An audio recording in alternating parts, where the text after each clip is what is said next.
પાપડી રીંગણનું શાક બનાવવા માટે મેં કાળા રીંગણ લીધા છે. એને પાણી વડે સરસ રીતે ધોઈ લીધા છે. હવે રીંગણને સમારી લઈશું. રીંગણને પાણીમાં સમારીશું જેથી રીંગણ કાળા ન પડી જાય. હવે રીંગણનો ઉપરનો પાંદડાવાળો ભાગ કાઢી નાખીશું અને રીંગણને નાના પીસમાં સમારી લઈશું. આ રીતે બધા જ રીંગણાને હું સમારી લઈશ. હવે એનો વઘાર કરીશું. ગેસ પર મેં કઢાઈ મૂકી છે. એમાં 3 મોટા ચમચા તેલ લઈશું. તેલ ગરમ થાય એટલે 1 ચમચી રાઈ ઉમેરીશું.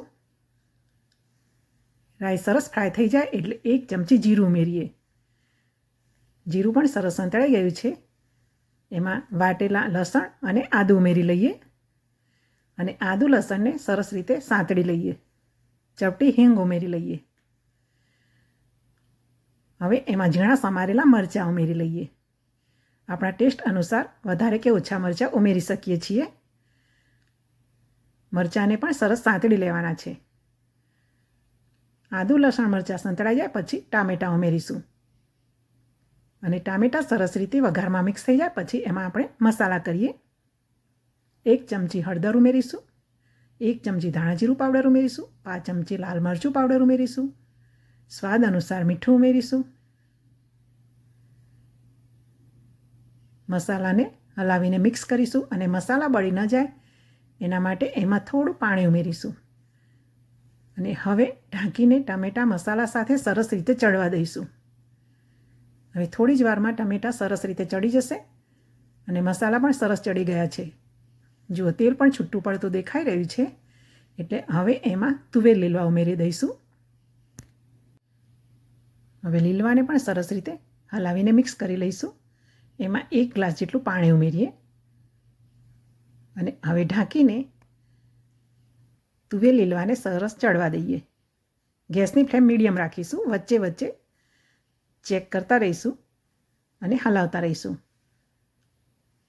હવે જો 50% જેટલા તુવેર લીલવા ચડી ગયા છે એટલે એમાં સમારેલા રીંગણ ઉમેરી દઈશું. તુવેર લીલવા 50% ચડે પછી જ આપણે રીંગણા ઉમેરવાના છે કેમ કે રીંગણને ચડતા ઓછી વાર લાગે છે અને તુવેર લીલવાને ચડતા વધારે વાર લાગે છે. હવે સરસ રીતે મિક્સ કરી લઈએ અને ઢાંકીને મીડિયમ ગેસની ફ્લેમ પર લીલવા અને રીંગણને સરસ ચડવા દઈએ. વચ્ચે વચ્ચે શાકને હલાવતા રહીશું. હજુ પણ શાકને થોડું ચડવાની જરૂર છે તો ઢાંકીને ચડવા દઈએ.